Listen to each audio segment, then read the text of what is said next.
Raff and RaffB Rant. I'm Raff. And I'm Raff. We're Raff. Rafa Rispo of the Far From Vesuvius podcast. That's Ralph Pizarro of Calcio Napoli Club. Just rant about Napoli. Let's go for it. We're going to rant. We're going to match report. We're going to talk about the games. We're going to talk about topics. You leave comments and we'll read your comments out. Question. All right. Quick stats. Yes. Throw the stats up there. On to a nice little segment that we're going to call the Beast of the Match.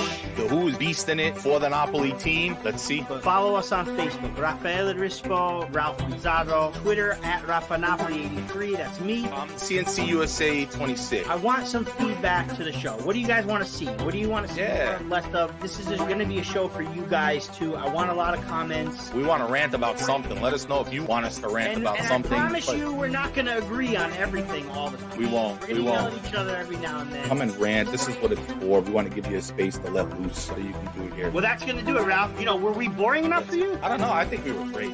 Let's get to it. Madonna do Carmen, aiutici tu.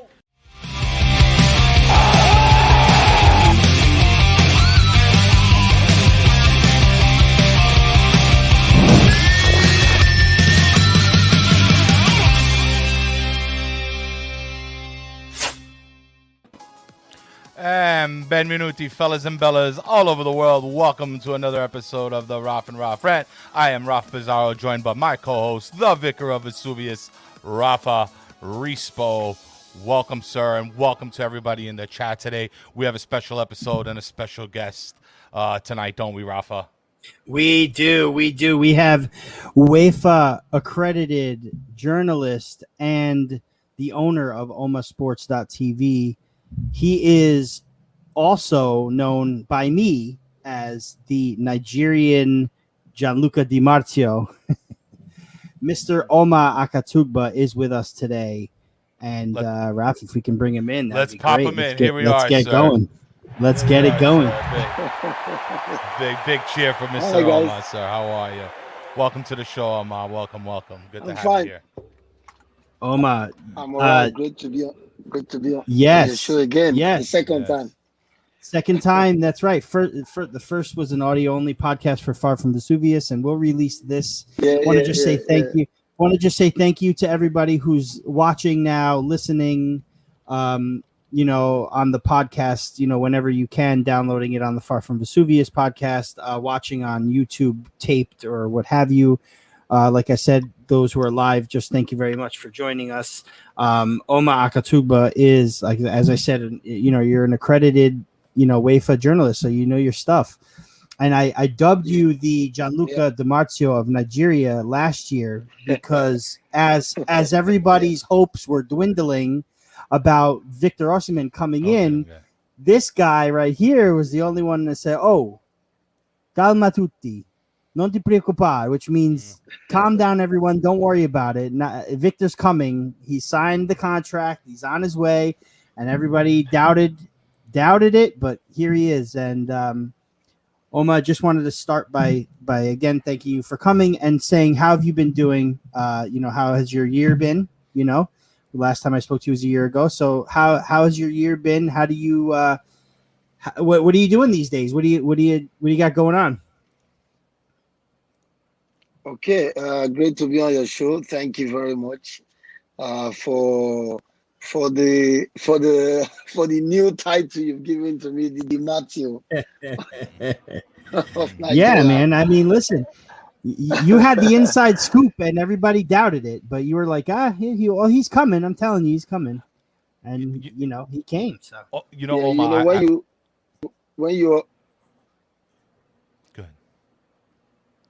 when you're hearing from the horse's mouth, you're very sure of your information, because the guy involved is talking to you and is saying, "Don't worry, let them say what they like. You have exclusives." And I was basically absolutely sure of what I was saying, because I was talking with the man involved. So he was giving me an update of everything that was happening, and I was just basically lounging and laughing at all of the things I saw on the internet. Even the guys who are usually the guys to break the stories didn't really have the kind of info that I had, we had the exclusive inside info. Oma. I definitely, Yeah. I remember listening to the podcast from Far Vesuvius, the first one you did with RaffA, and let me tell you, it was probably one of my favorite shows on there because Thank you. I feel like I really got to know Victor. Like I already had positive thoughts about him. I was already optimistic about it all. And then you kind of gave me the confirmation, or rather the validation that I needed, or we all needed, and you didn't fail to deliver. And I feel like you were 100% correct, because man, what a darling he's been. And I know he had a rough season. We're gonna talk all about it. It started off all right, and then he had some issues with injuries and things like that. But man, are we super excited about this player, and we're super happy to have you back on here to talk about it, because you're the guy. You're the guy, Thank Oma. you. You are the man out there. Thank you. Yeah. Grazie mille.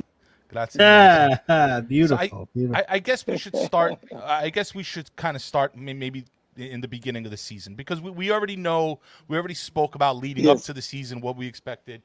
And I think the most important maybe would be his acclimation towards Serie A. If we can touch real quick about, maybe those first couple months leading up to the injury. We'll get into that afterwards, but kind of like maybe his first couple months. Did he speak to you about how he felt in Serie A, how he felt about the city? Did he speak to Mertens like RaffA suggested, to kind of like have a, kind of go under his wing and help him get acclimated to the team? So So what were Victor's first? Let's get his first thoughts about Napoli and Serie A. First thing first, about the city, he felt very much at home, because he said that it's kind of like Lagos. If you've ever heard or seen videos of Lagos, the ambience in Naples, in Napoli, is more or less like Lagos. So that was the very first thing that struck Victor, and that gave him that confidence that I think that I feel at home here, and the kind of love and support that I've enjoyed already says that there's going to be a very fantastic time here in Naples. And talking about the football, of course, he was looking forward to it with so much enthusiasm, and because of the fact that the Italian Serie A is one league that he followed while growing up. The Italian Serie A used to be actually the first popular football league in Nigeria before the EPL. Back in the day where you had Taribo West, Sunday Olise playing in the Serie A, and the Obafemi Martins, Martins, all them, Victor, as kids, they used to follow the Serie A. And of course, Diego Maradona, who was globally famous, made Napoli a popular football club outside of Italy. So I think that he looked forward to playing in the Serie A with so much enthusiasm. Right. And he said to me in some of our conversations that he already is in love with the city, he's in love with the people. That's good to hear. He likes the team, and he wants to really. In fact, it was kind of under pressure, actually. You could see the energy, you could see the passion with which Victor played for Napoli. He was almost fighting on the pitch. He was, because he wanted to. He was trying to make a good impression. He really wanted to. Yes. At some point, I felt he was overstretching things, but as the attribute or attitude of a winner, he wanted to make, like you said, a good impression. Right. Unfortunately, like we're going to discuss, some things didn't go his way, and these things happen. But he picked up himself again and did some decent job. Certainly. I remember you speaking about again in the first podcast about Lagos and Napoli, and I was real excited to hear that, because I think forget just as a player, but just as a regular person, leaving your home and then going to kind of another home, maybe that transition for Victor was a lot easier for him. I feel like, to get used to the city, to get used to the culture. I'm hoping he loves the food. We're really popular with that stuff, and if pizza became his new favorite food or something. But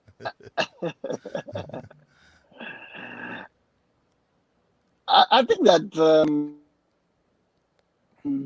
as far as food is concerned, Italy is really got a pass mark. Anyone who travels a lot will agree with me that Italian delicacies are amazing, absolutely delicious. I'm sure Victor is getting used to that already. But don't forget, Victor is a typical Nigerian. Okay. He's a guy that is very much connected with home. Victor is from the streets. So he still eats a lot of his Nigerian food. Okay. All right. Yes. He still eats a lot of his Nigerian food, and he will not leave it so soon. Okay, that's fine. You know, and I think that it's been a very easy transition for him, because, like I said, Napoli has a feel of Lagos. There's a Nigerian musician, a very popular Nigerian musician. His name is Pasuma Wonder. He did a song with the title Napoli like Lagos. And he said in the lyrics of the song, some of the things he said is the way they behave, especially the way they drive. That is exactly. We're notorious in Napoli for that, without a doubt. We're not the best drivers. That's no. sure. It's organized chaos at best, you know. I like the way I like that. That's a very good way to put it. I was talking with a Napoli journalist one day on the phone. I was actually driving while talking with him on the phone in Napoli. And then someone got me angry. No, I was in Germany. Okay. I'm sorry. Go ahead. So I was speaking with a guy in Napoli on the phone, a journalist from Napoli. So while doing that and driving, someone got me angry, and I said, like, I yelled at him. Yeah. And I said to him, "Oh, sorry, someone got me angry." He said, "No, that's normal in Naples. It happens every day." And then I remembered the musician that said, like, Napoli, like Lagos, because in Lagos, actually, you are crossing every 10 minutes while driving. You are crossing someone. It's chaos. It's chaos, right? It's absolute chaos. It's like a culture. Yeah. It's like part of the culture. You got to it's like a culture. When I leave Germany to Nigeria, the moment I land in Nigeria and I start driving, I say to myself, you have to press the reset button. You are now in Lagos, where people drive without rules. You are no longer in Germany, where you obey the right before left rule. Right. Speed limit and all of that. Here, you've got to be crazy to be able to drive, because it is very abnormal to be normal in Lagos. It is very normal to be abnormal and very abnormal to be normal. So all of that, I think, makes it, or made it easier for Victor to settle it, because Victor is from the hood, man. Victor is from Okay. Victor grew up in a place called Olusosun. Olusosun is a real ghetto. It's a real ghetto. I am from Nigeria. I came from a humble background, but I didn't see that kind of poverty. Okay. You can see the layers. There are layers to everything. There are levels. So the transition was very easy for him then. He was able to get accustomed with the culture very easily, right? And he was, and like Raff mentioned earlier, last year I told you to tell Victor to latch on to guys like Dries Mertens, and they'll tell them how great the people are when it comes to bringing you in as an outsider, making you one of their own, So I feel like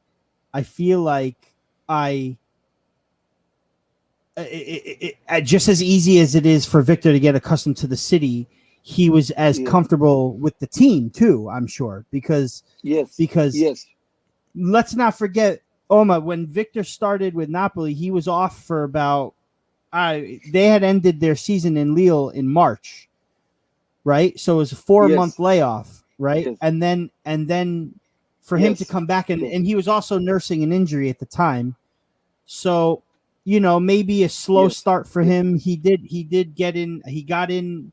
I always thought he was going to be great from the get-go, because the first game he played against Parma, he came in the 45th minute, second half, and we bombarded Parma. We ended up beating them. He scored against Atalanta, which was great. And then it kind of went south with the injury.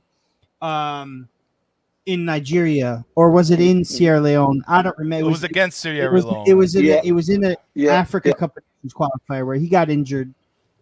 Yes, in Nigeria. In Nigeria, and it had Napoli fans, hating international break even more. Especially when Ozzy was kind of a guy that kind of was going to come in and fill the shoes of Malik, who had 2 devastating knee injuries back to back. So we were just like, oh man, here we go again. You could imagine the chatter from Napoli Twitter and Tifosi. It was tough. But he bounces back from that eventually. He comes back in. Then the COVID, then the head injury, and it was a lot of what are we doing? How we spent so much money on him, we this, we that. And I'm one of the, and I don't mean to suck up to anybody here, but I'm one, and Raff can attest, I'm one of them who said, guys, we need to calm down and wait. This kid, whole show, let's make that clear. This kid is cooking. He's going to blow up. Right. And then exactly what we talked about right before we came on the air, the tweet that said, you ain't seen nothing yet. Boom. Yeah. He comes in and he gets 10 goals in 7 or 8 matches, right? Should have had another one against Cagliari. It just I think he blew up big time. I think you saw the real Victor Osimhen after the concussion. I think he was tired of all the BS and was like, let's hit it. So I don't know, Oma, if you've spoken to him. I don't know if you've spoken to him since or what have you, but tell me how we actually chatted 2 days ago. He actually wrote me. Okay. He wrote you. Sweet. I was just on my own, and then I saw a message. Bros, how far? I told you he calls me bros. Yeah. Bros, you're bros Oma, you know that. So how does he feel? How did you feel about Victor's first season at Napoli? How were you fulfilled? Because I feel like 10 goals to get accustomed to a new league, especially at the end of the day, 10 goals is 10 goals. But the way he got it in like quick succession after the head injury, was mega impressive. And if you ask me, if he hadn't been injured all that time, he would have ended up with easy 30 goals. If you ask me, how did you feel about his first season? Absolutely. I think that his first season for me was a success.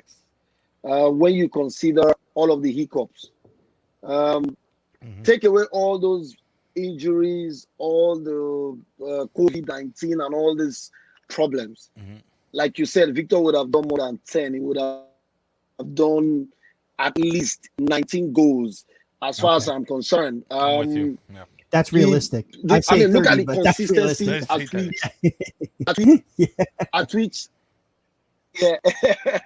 look at the consistency with which he racked up 10 goals. And it was like Victor didn't want the season to end because he had so much fire in him. He wanted to score more than 10 goals. Unfortunately, 4 months Victor didn't play football from October till January. He didn't play. Right. So the end of January, that I believe. Is a long time. Exactly. To the end, he played his first game on the 29th of January, if I'm not mistaken. Right. And from that point on, Victor was like a house on fire. Now, look at the number of games Victor played. Victor played 27 games. He scored 10 goals. The guy who scored 19 goals, Lorenzo Insigne, played 43 games. Right. So he scored 19 out of 43. Yeah. So imagine Victor played 43 without all the problems. Right. He would have recorded at least 20 goals. And that is what we are looking forward to this season, right? Yes. And that is exactly what he is looking forward to. In our last conversation, he said he's geared up. He can't wait for the new season to start. That, he used a slang, say when the season begins, now fire for fire. meaning that he's going to be fire all through. So he's geared up, he's ready. I hope and pray that he's injury-free. All of the other issues are not going to repeat themselves again, like the COVID-19. Sure. That was and it was back to back. Oma, we were saying, like, and again, not he couldn't catch a break. Not to kiss up or anything, but we have been, like Rafa said, so pro Victor on the show, without a doubt. Since we kind of started the show in the middle of the season, and we were always like, just wait, because first of all, he had he wasn't playing already a few months before it comes to Napoli. He gets on Napoli, and all of a sudden he's a team player. I saw that immediately, and I was happy about him being that. When he did the celebrations and he was doing. It's just the fact that he was smiling with Mertens and Senior and the rest of the group. I could see he was having a good time, and that was important for me. I was like, if you're coming to this new home, you need to be happy. And again, from what I heard with you when you said with Lagos, the culture, I was confident that was going to happen. And it certainly did, without a doubt. Go ahead, Rafa. Go ahead. Finish. Go ahead. Well, but I was just kind of starting in the timeline here. We saw Victor's play, how much he was helping the team, how he was widening defense, how he was helping with the assists at first. Before he started scoring goals, he was helping the team score goals. And I was like, but this guy's a stud, and he still needs to get used to it. And I was like, and everybody was giving, not everybody, but it was some people who gave him a hard time. I was like, listen, let him get acclimated to the team. He has to learn the language, he has to learn the country, he has to learn the league. And Italy, especially with defensively, it's a tough place. So if Victor's watching this now, I watched the guy get hacked all the time. He was unstoppable. He was unstoppable. And I was like, boy, oh boy, couple months, I was licking my chops ready. And then, unfortunately, he got hurt. We were all super worried, but he pulled through. And I think in January, Oma, Rafa was asking me, so when does he come back? Because at this point, we can't wait to see him. We couldn't wait to see him. It was January, and we just wanted a striker because, again, all the post-traumatic stress of what happened with Malik, we really wanted our stallion back on the field. And we said he's going to take a couple weeks. Rafa, we were going back and forth, Rafa and I, for a little bit. Well, because the entire squad was injured. It's not even just Victor. It was everybody was hurt at the same time, Oma. And one of the big things that everybody says, oh well, injuries are part of the game. COVID was included. Everybody's going through it. I'm sorry, but to me, Napoli was affected the most in Serie A, probably the most in Europe, with injuries at the same time, right? You had Osimhen out, Mertens was gone, Insigne's out. Even there was a time where Lozano and Petagna were out. That's the entire forward line. And then you had our goalkeepers were out. Koulibaly was out for how long? You can't expect success with all this kind of stuff at the same time. You tell me if Inter would have won Scudetto if half of their team was injured as well. I don't think so. So Oma coming in. No, just Lukaku. Just Lukaku. Yeah, you're right. Right. Lukaku injured. Inter don't win the Scudetto. You're right. Yeah. No, but what Ralphie said earlier that really tugged on my heartstrings when Osimhen came back and scored all these goals, and you would think that this guy's goal hungry. He wants to score, right? The game, I don't know if you remember this, Oma, but the game Napoli played on the road against Spezia, where Osimhen had 2 goals and had the hat trick on his foot, but instead, 21 years old, still immature in his brain, still maturing to the game, still getting acclimated to the league. Instead, he finds Chucky Lozano and passes to Chucky Lozano to get goal number 4 instead of getting that hat trick. To me, I have chills thinking about it right now. It made me understand what Victor Osimhen is to this club. It's unselfish, smart, a team player, and a goal scorer, and can distract the defense from the other players. I think we have the Capocannoniere, which is the top goal scorer this season. You say 19, I say 37. I think he can score so many goals if he's and that's given he's even going to be gone for the Cup of Nations in January.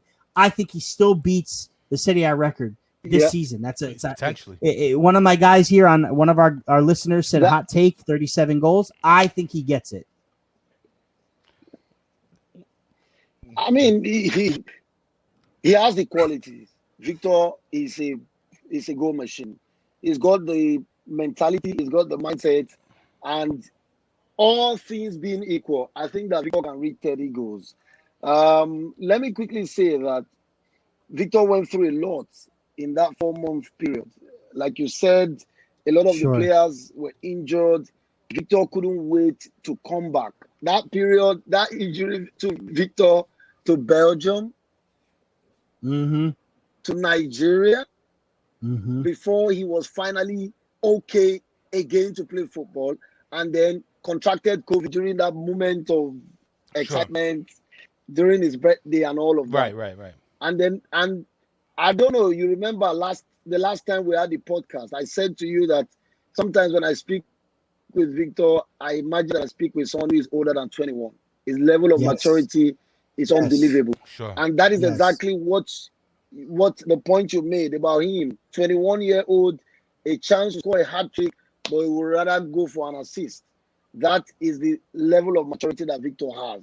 And for a player as young as Victor to have that kind of a mindset, that is a sign of someone who's going to be great. His work rate, apart from his goal scoring, his work rate is on another level. I was in Belgium at the Calvi Kotrick a few weeks ago. Forgive me. So English sometimes can be confusing. A few weeks ago. And I was talking with a physical trainer, a guy called Serge Costa. He worked with Victor before, and he said to me, Victor Osimhen is not an African player. He plays football like a European. His understanding of the game is mind-blowing. His positioning and his eye for goal is a complete striker. And that's the sort of player that you guys have at Napoli. And I think that, like I said, all things being equal, Victor can do 30 goals this season. And I pray. I believe so much in God. So. I pray with you. I pray with you. Sure. Absolutely. I pray every day. But guys, I pray that Victor will be injury free. I want to ask Oma, because you had mentioned something earlier about his. I kind of have two questions, but you had mentioned something about his kind of his energy and his like in the beginning where he was a bit like he was super motivated, and sometimes we saw on the field defensemen kind of get in his head.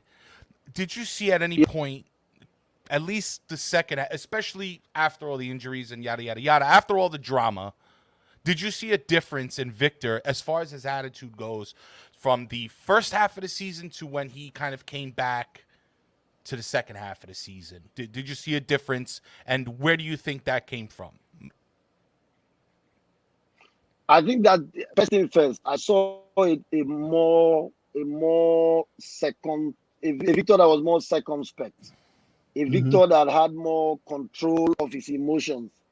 Victor can be very, very. He's a guy with a short fuse, like we say. Yes, right. He can be very temperamental, but he was able to put all of that under control because that kind of affected him at the beginning. Sure. I think that he realized that would be a very major stumbling block in his progress. So he had to put all of that under control. He had to focus more on getting the job done. Right. Because Agreed. when opponents realize that a player gets angry quickly, they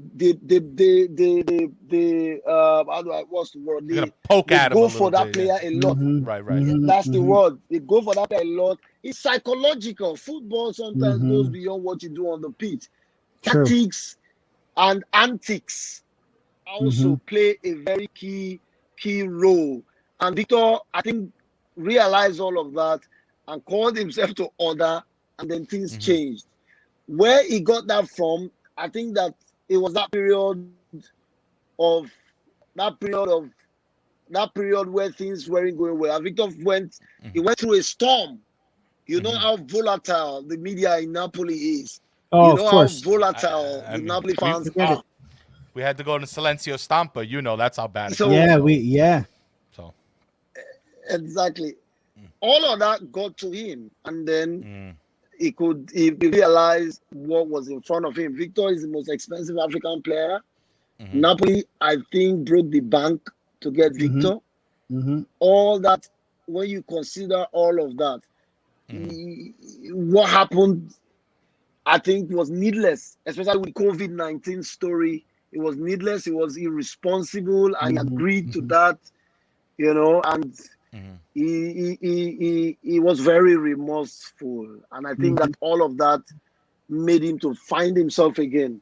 And the result is what we saw towards the end of the season. And I think that is also there's still much of that in him. He feels like he has to really make a good impression.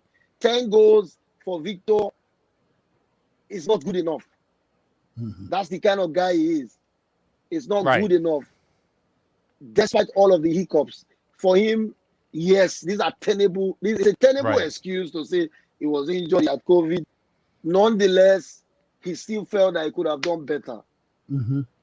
He still felt that he could have done. He wanted to do more than 10 goals. And that is what he has at the back of his mind going into the new season. All right.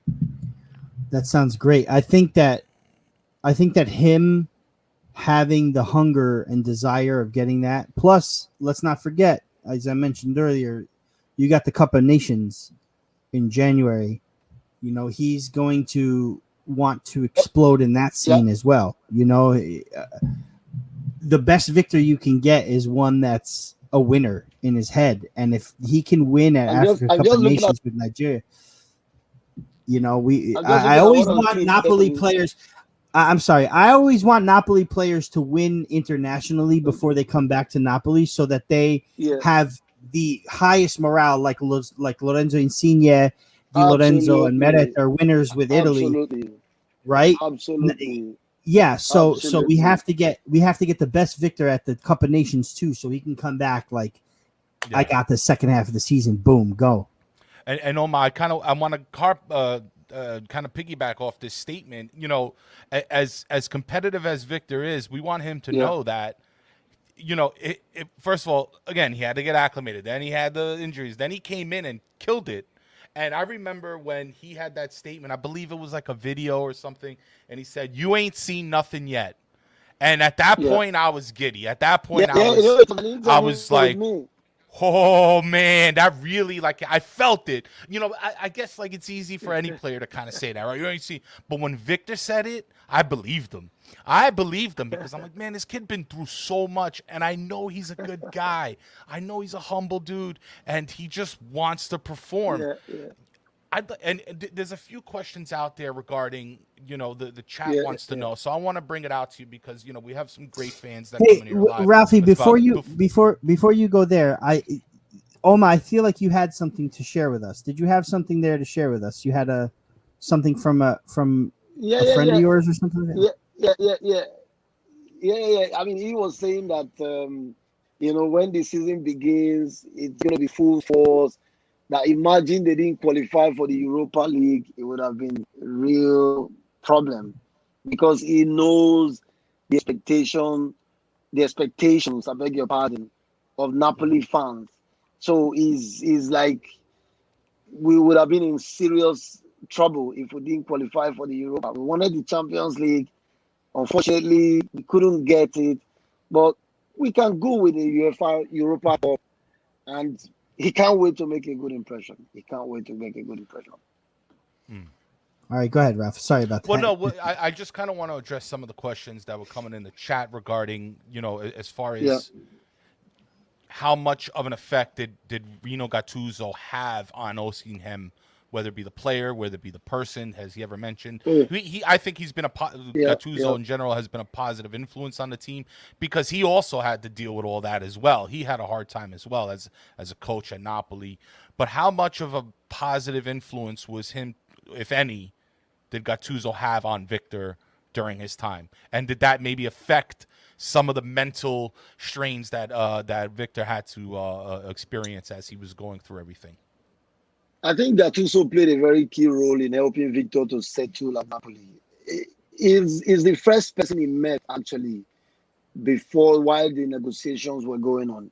He visited Gattuso at home in Napoli, and it was through Victor I learned that Gattuso speaks very good English. I didn't know that. He doesn't look like he looks like he does. A typical Italian who will not bother about English. But I was shocked when I read he speaks good English. Yeah. He met in his house, and during that period he lost, I think, his sister or his mom, if I'm not mistaken. His sister. His sister. Yeah, that was the period they met, and from that point on, he had a bond with Gattuso because, like I said before, Napoli was difficult. It was difficult for Victor to accept Napoli. It took him some time, They had to convince him. Gattuso had to, basically let him see why Napoli will be a good place for him and how it will help him to settle in, help him to grow. And he kept to his promises. So Gattuso really played a very, very important role, in Victor's, Victor's early beginning at Napoli. Okay. And that remains very, very fresh in his memories. During the period where he was down with injury and all of that, Gattuso kept encouraging him, kept telling him, these things happen. You are a young player. This is a totally new environment, a totally new league. Don't put yourself under pressure. Yes, there's a price tag, but it's not your fault. You are just a player. All of these are the things that he heard that gave him that encouragement and push. And the moment he was back on the pitch, he wanted to prove, he wanted to pay him for the confidence he invested or bestowed on him. You can absolutely tell that, right off the bat, especially right off he came back. That, it's funny because right before the head injury, we saw one game. I'm like, he's almost there. We saw the second game after. I was like, he's getting closer. And then I was like, Victor got his legs back, hurts his head. I'm like, damn it. Here we go. But he came back, and after that, man, it was like, for me, it was full steam ahead when I watched Victor play. And I'm like, man, I can't wait. I just couldn't wait to see him. And boy, he proved himself. He proved himself to me, I have a question for you, Oma. One of our good buddies and listeners, Dom, out in San Diego, he asks what the relationship is with Lozano and Victor.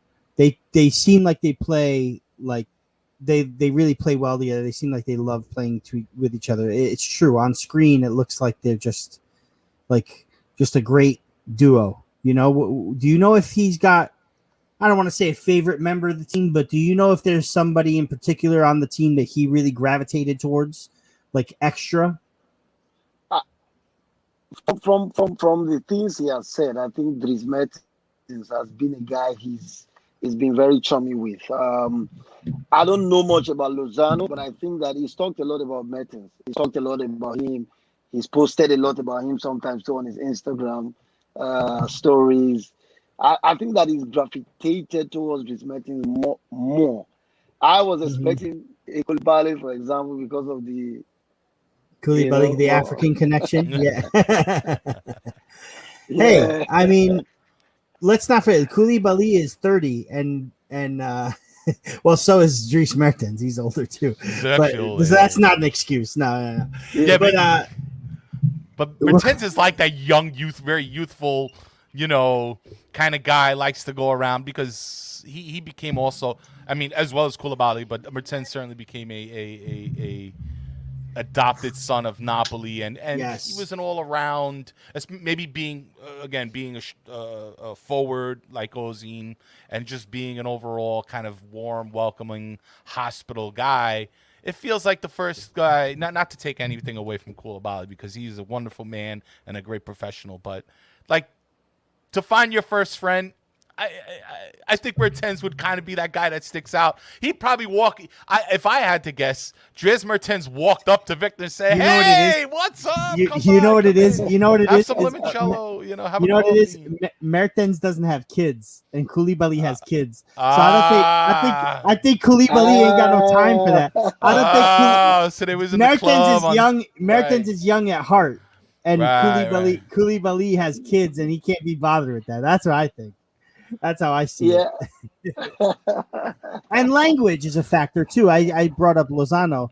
Lozano himself is just learning how to speak Italian, let alone who knows what kind of English he speaks. You know what I mean?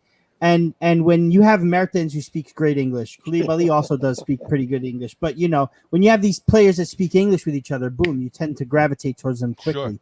Sure. So that could be a reason too. Yeah, because language is very, very important.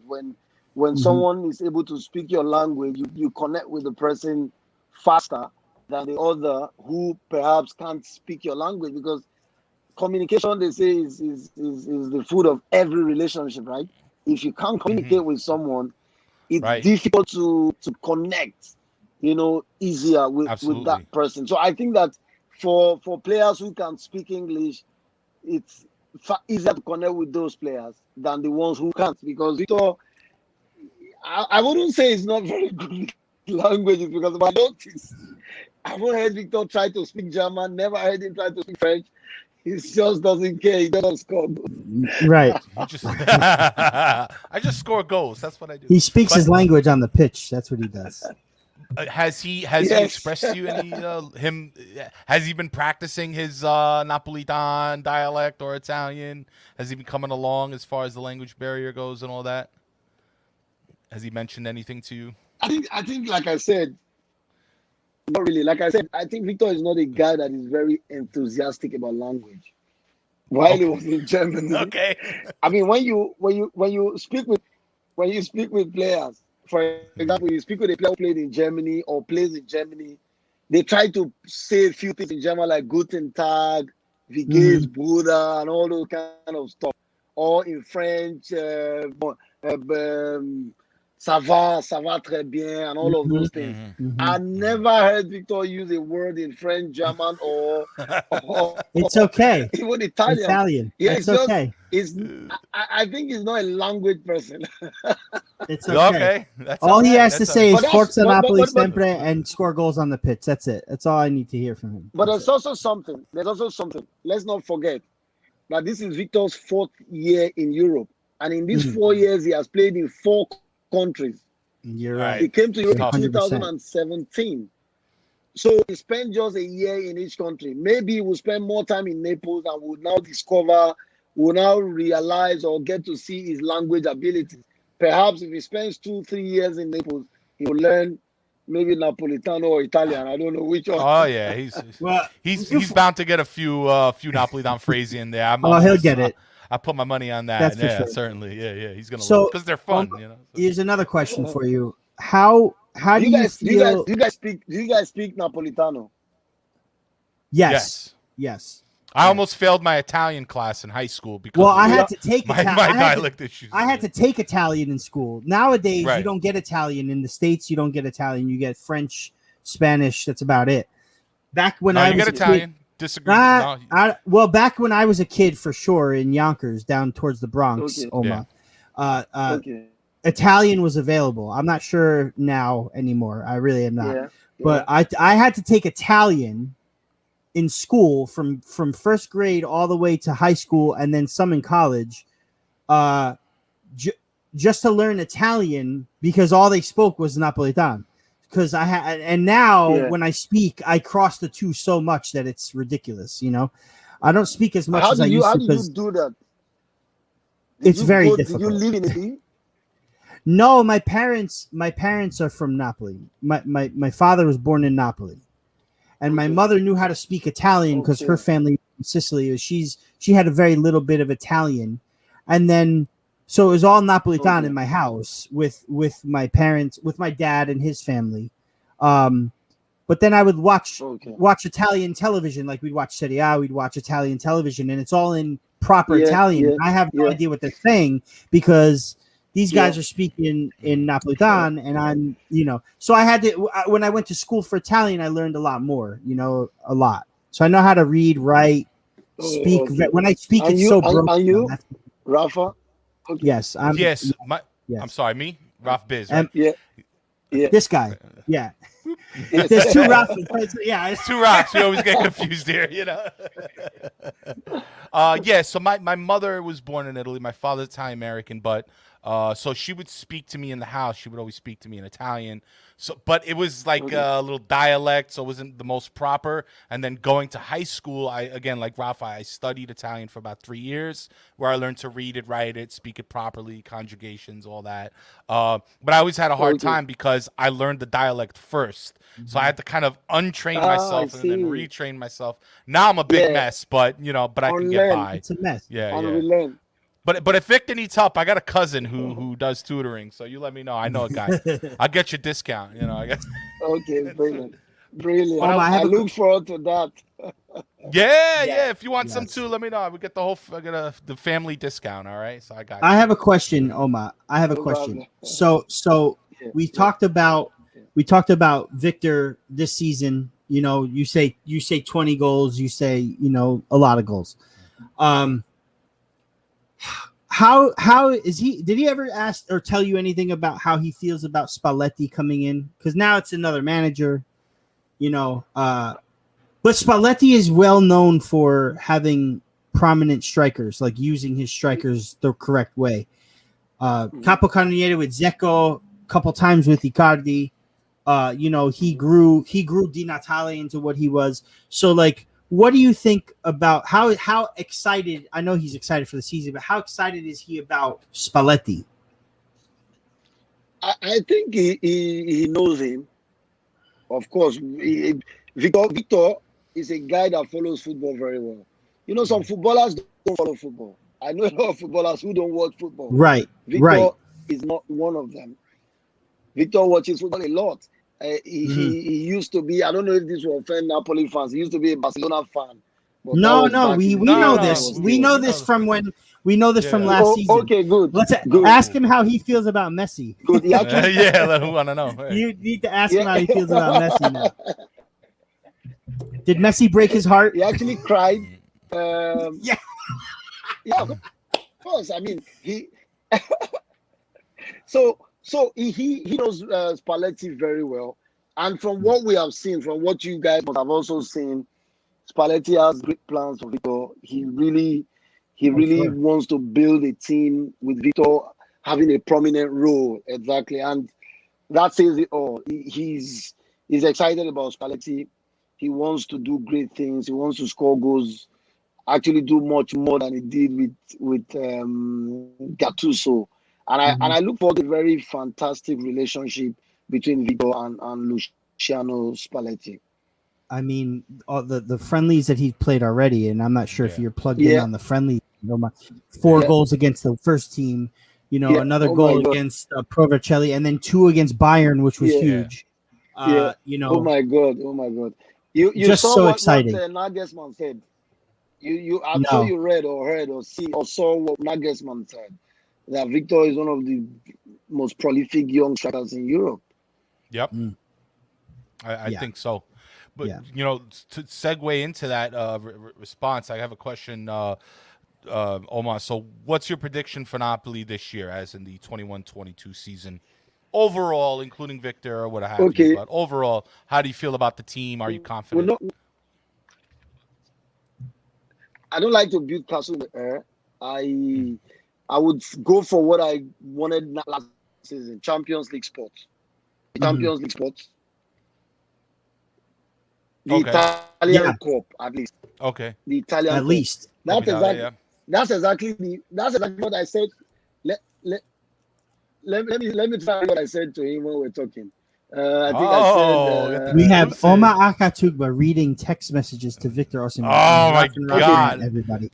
Come on, this is a historic day. Awesome. Where he said trophies in my mind, a lot of silverware, meaning that there are trophies on my mind, a lot of silverware. I said I can imagine this year something has to happen. I said I was so pained that you guys made the champion, but the Europa Cup is not bad. And I said, at least this season, the Italian Cup and a Champions League sport will be success as far as Napoli is concerned. Mm-hmm. And he was like, that's I'm with exactly you. what we're I'm looking with forward you. to. A lot of Of course, we want to do more. Oma, a lot of fans will disagree because they want the Scudetto. There you go. ID says we are winning the Scudetto. Yeah. Listen, it's so difficult because you have Juventus just got Allegri back. Yes. You know, yeah, it would be wonderful. Yes. It would be wonderful. But let's go realistically. Inter, they're losing Lukaku, yes, but yes, they are losing Lukaku. Yeah. But Oma, here's another thing I'd like to ask you. You mentioned it. You mentioned he wanted the Champions League, but Europa League is just as good. Is also good. Yeah. This and you're a UEFA guy. That's you're a UEFA guy. You work with UEFA. You're a UEFA journalist. Right? Yeah. Am I out of base when I say, or out of line when I say that this season? And I've been thinking about this because I'm trying to write a piece for our website.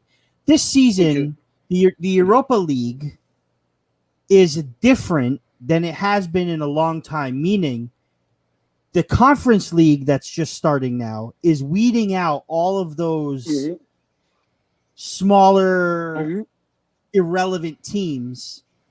And now the Europa League is like literally the best of the rest, like it used to be back when Maradona won the Europa League. When Maradona won the UEFA Cup, the UEFA Cup back then was sort of the Champions League now because you had 2 through 5 playing in the UEFA Cup. So Napoli had to play against Juventus, Bayern Munich, and Stuttgart to win it. Now that the Conference League is here and all those younger, smaller teams are there, the Europa League for me is going to be just that much more competitive. And every single time, like there's this one time I saw the official Europa League Twitter had a poll saying who's going to be the top scorer or who's going to be the best young player. And I got to tell you, Osimhen is on that poll every single time. I think for me, if Osimhen really wants to make a big statement, he takes us far in the Europa League as well. So as far as getting the Champions League spot, we have to do that. I don't mind not winning Coppa Italia if we win Europa League. Is that really? I know he wants trophies, but is that something that they're looking at too, the Europa League as well? Of course. I mean, he said it that he wants to make an impression, especially in European competition. He's a guy that likes big tournament. We saw what he did for Lille in his first Champions League season. He scored 3 goals. Yes, one against Chelsea, like right? Chelsea, Valencia, yes, and Ajax. Yes. Yeah. That was a very good impression for a young player just cutting his teeth in the Champions League. And now he's going, a level lower.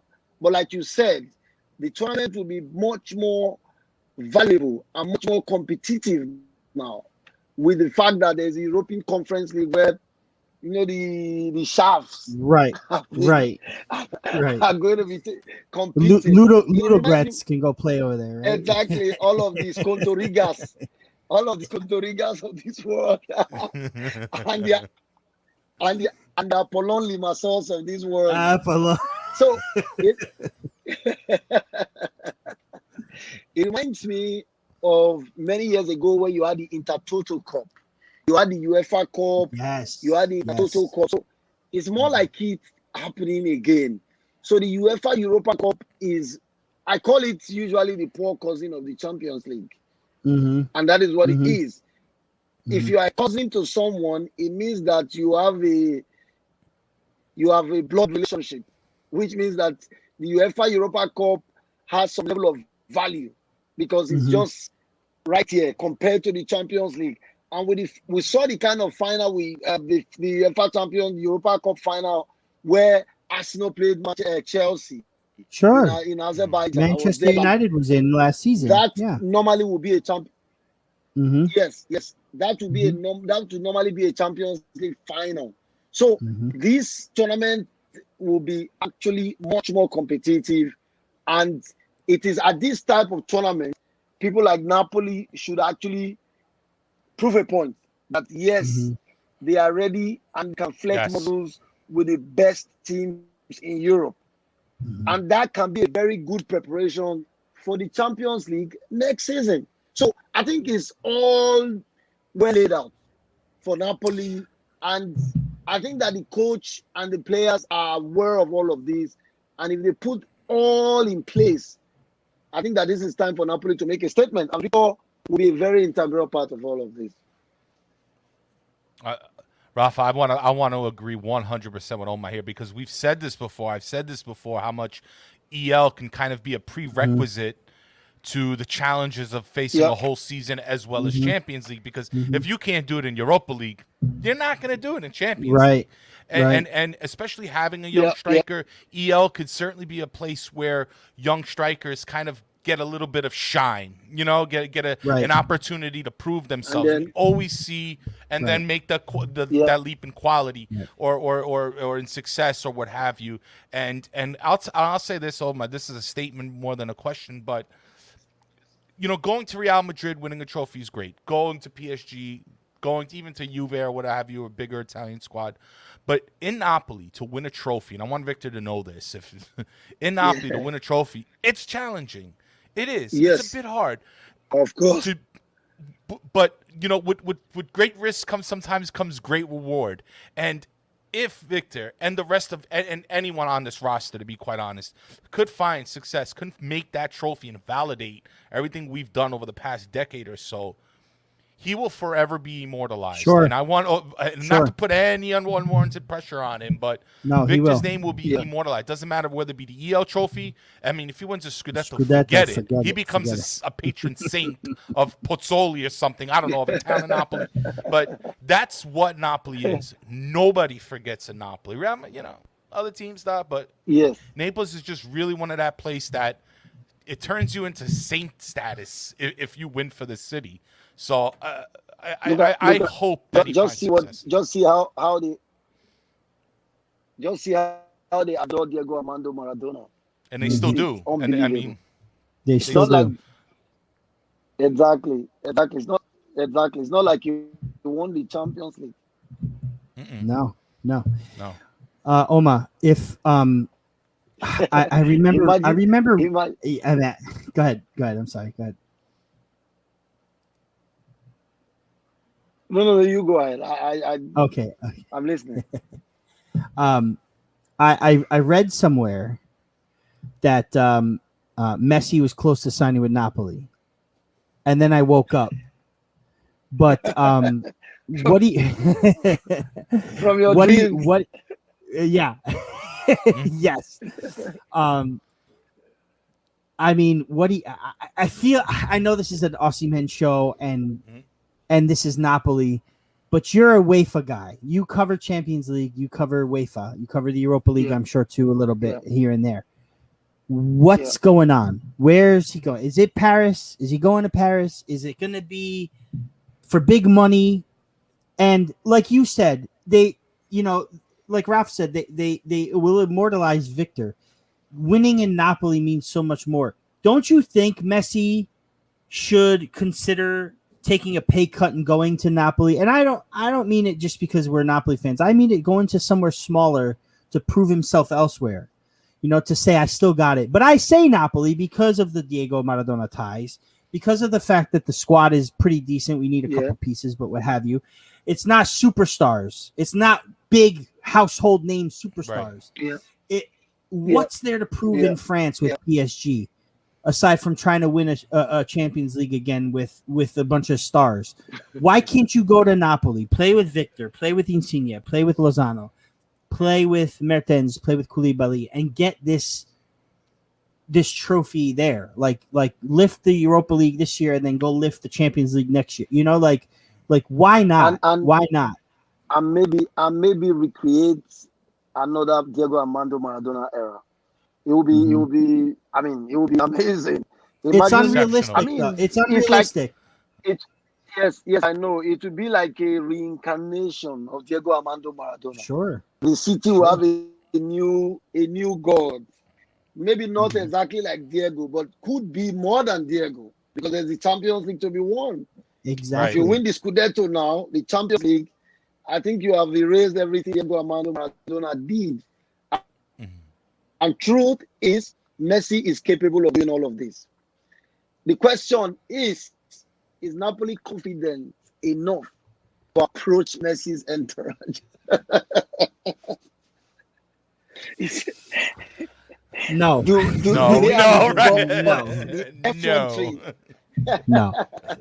No. It's so unrealistic, Oma. But at the same, it would have been amazing. Oh yeah. Like I said, otherwise it would have been amazing. And the truth is, Messi would definitely have to accept a pay cut. Nobody will pay the salary Barcelona paid him. It was absolutely humongous and out of this world. Even if he's going to PSG, he will have to accept a pay cut. But PSG looks like the most realistic destination, the club that can afford Messi's wages. Outside Manchester City, but City looks like a no-go because they got a guy called Jack Grealish, who is said to be the Maradona of English football. Right. But we know how it happens. How it ends with the English people. Their players are usually overhyped, and at the end of the day, they don't live up to the hype. We saw him today against Leicester City. I kept asking myself, is it the Jack Grealish I've heard a lot about? Well, maybe early days here to see how far that goes. So I think that PSG looks like the most interested club and the ones who are willing to open their doors right away for Messi. And you know that the leagues are beginning. Messi has to find a club as soon as possible. No time to really experiment. Perhaps that is why Napoli cannot be in the mix, because Napoli will have to first consult the European banks, first look at how to fund the Messi transfer, how to pay his wages. It's wishful thinking. Like they did with Osimhen. Yeah. It's true. Yeah, you're right. No, you're right. You're right. But gentlemen, we're getting about. Go ahead. No, I'm just saying it's wishful thinking. But how excited would Osimhen be playing against one of his heroes, Messi, playing with him? You know, that would be great.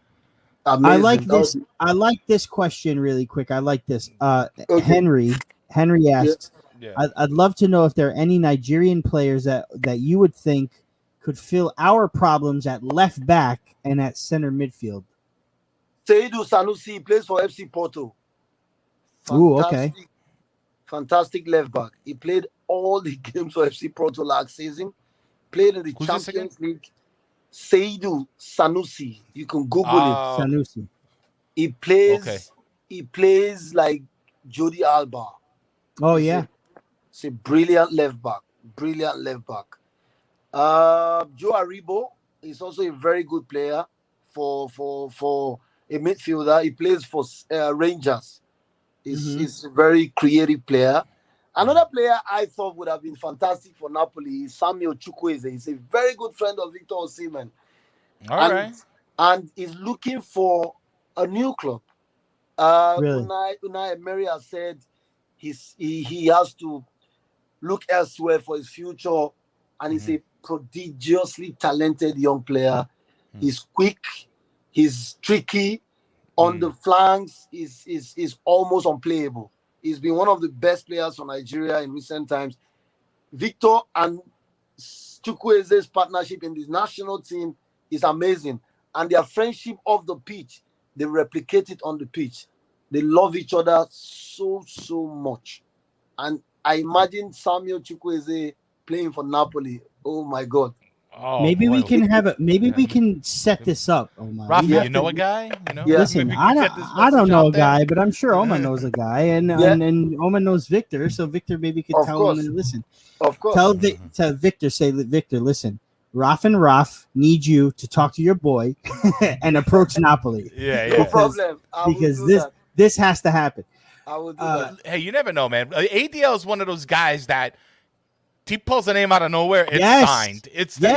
The scouting is unmatched. I think it's unmatched. Like we don't really know who we're gonna sign. You really don't. And I know ADL. I mean, for a while, he always used to love to shop in twos.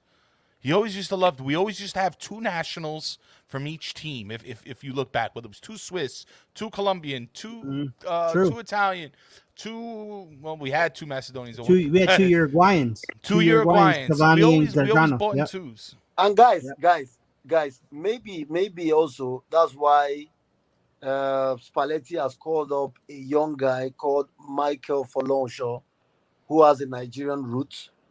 Really? Yes, he's Italian Nigerian. He's a central midfielder. He was on loan last season to Regina. He's back at Napoli for pre-season. Okay, yes. He's in the squad. He's a central midfielder. Let me see. Michael Folonshaw, central midfielder. He's a Nigerian true and true. Of course, born in Italy. He's got Italian nationality and Nigerian nationality. He's back in the squad. I hope he makes the squad. He's not loaned out again. I think perhaps, like what you guys said, they want to have another Nigerian. Oh, why not? It could happen. Don't be surprised, Yeah. He went to on loan, supposedly one of our. But yeah, Michael, you can check him up. Michael for loan. We'll check him out for sure. We'll look into it. Youngster, yes. But he's 22 actually. Is he 22? No, 24. Oh my God, he's even older than Victor. Yeah, but younger in experience. We look. Yes. He's not really done much. He's not done much. We tend to loan a lot of these players out, and for some reason, either bring them in the squad or sell them. Let's get some money in so we can fill the holes. But Oma, it's been a little over an hour. We don't want to take more of your time up. You're in Germany, and we appreciate you coming in and talking to us again. I'm so excited for the season, and I know you are, and I know Raff is, and all the Napoli fans are. Can't wait. Especially for Victor. Yeah. Yes, please let him know we said good luck. Have a great season. We're pulling for him in the United States. We are pulling for him. We're here. And if Napoli are not in a silencio stampa anymore, maybe if there's talking to the media again, maybe we could pull off an Oma and Victor appearance. Who knows? We would work on that. We will work on that. Let's work on that. I would have to fly to Naples and say, Victor, you have to do this for me. Listen, it's a double whammy. You get to come back on the show, and you get to go to Naples again, which is two of the best things you could do. Where are you guys in the States? Are you in the same? We're in New York. So Ralph over there is in Queens, New York, down in New York City, and I'm about a 3-hour drive north of New York City in a town called Saratoga. How often do you get to see yourself? How often? I just met him in the Euro 2020 final. We yes, we met for face to face. Okay, you knew each other before then because from previous Napoli clubs. We were in some online stuff, and I still do the Far From Vesuvius. This is an extension of the Far From Vesuvius. This is a part of this project we started after I had our interview, and we've made it part of the project, the Far From Vesuvius. So the audio from here will post on the audio podcast. But we met like that, and then just hit it off. And COVID, we couldn't see each other, what have you. But finally, we hooked up. My kids are big fans of this guy too, by the way. Wow. And we hooked up. Mind you, by the way, my youngest son is the biggest Osimhen fan. Really? Even with Lille, he's 8 years old. I'm gonna tell Victor to send him a jersey. Yes, that would be wonderful. Oh my gosh. Okay, I'll do that. Because he was a fan when he was with Lille. Because he played the video games, the Pro Evolution Football Soccer. Manager. All right. Yes. So he would pick Osimhen all the time. He'd pick Lille. And then he came to Napoli and he said, "What?" Wow, nice. But anyway, for the Euro final 2020, we met all the kids, my father and Ralph and his brother. We met in Manhattan. Okay. And we watched on a big screen outside. One of my friends has a restaurant in the city and big Napoli club. but a bunch of Italians, about 2,000 people, I think. Wow. And we just had a blast because we won the European Cup. And Amazing. yeah, so that was the first and only time we ever met face to face. Interesting. But it felt like we saw each other. It really because did. We felt like brothers. Because digital media basically bridges the gap. That's you don't it. see people, but you feel like you see them every day. That's really it. does. Really does. A lot That's of it. friendships are basically operated online these days. Sure. And then when you meet the person for the first time, it's like you have been talking for the past 50 years. You don't, it doesn't feel strange like you're meeting for the first time. Yeah, it didn't feel strange at all. Just a few things, maybe the nose, the eyes, the ears. You know, Yeah. So this right here, Oma, is my son on my fiance's. Grazie, Oma. Tell Ossi he is me and my brother's inspiration. Wow, your son. So That's your son. this is my son on my fiance's account. Oh, nice. My son Paolo is a big fan. This is the So other son. just let him know that he's touching lives in New York. Problem. I'll do that. You know, which is real. It's real. Thank you. And through you, you know, I feel like I know Victor. I feel like I know you. Seriously. And you are touching our lives. Thank you. Oma. Thank you. Your work is great. I love your work. Thank you. And your tweets. I love your tweets. I'm sometimes crazy, but that's okay. No, that's good. We love it. If you saw mine half the day, like. if you spent a day looking at just at Rafa's tweets, I'm telling you, you'll go nuts. I'm crazy too. Don't worry about it. Why don't you plug your stuff? Can you plug your let stuff? Me get your banner on. You mean mine? Yours. Oh yeah. Yeah, here we go. Okay. Thank you. In the meantime, everybody in the chat, let's get a big Forza Victor going on there. It's everybody. But yeah, Oma, go on. If you like to plug yourself here. Talk about you. Where can we find you? Oma Akatugba on Twitter, right? Yes, you can follow me on Twitter, Oma Akatugba. On Instagram, same name. Facebook, everywhere, Oma Akatugba. You find me right there. And let's continue to enjoy football. Let's continue to support Napoli, support Victor Osimhen, and cheer our team on. Forza sempre Napoli. Forza Napoli sempre. Everybody. Forza Napoli sempre. Yeah. You can find us on YouTube. Check out our show anytime you want. Hold on. You are the guy that is always writing Bros Oma, yeah? You are the guy. That's me. Bros Oma. I see it. Bros Oma, you're my guy, man. I'm telling you. Okay, man. Listen, we need to have you back here. No problem. I know we said that last year, and then we're a year later, but I know you're a busy man during the season, so whenever you have time, I understand. I'm always available, guys. Okay, my friend. Let's do it. How about we do every 10 goals? We'll every get you 10 on. goals, yes, yeah. Okay, we'll do right. Good. So, all right. So that means I'll be on for 3 times. 30 There days. you go. That's it. We'll That's see you. right. We'll see you in November. Right, we'll see you in November. Right. Guys, we'll all cut out together here. Thanks again to everybody in the chat for showing up. Oma, thank you so much again for joining us on the Raff and RaffB Rant. It was an absolute pleasure for us as well. We wish you the best of luck for this season as well for your ventures. Big shout out to Victor and the boys on Napoli. Hopefully they're watching one day.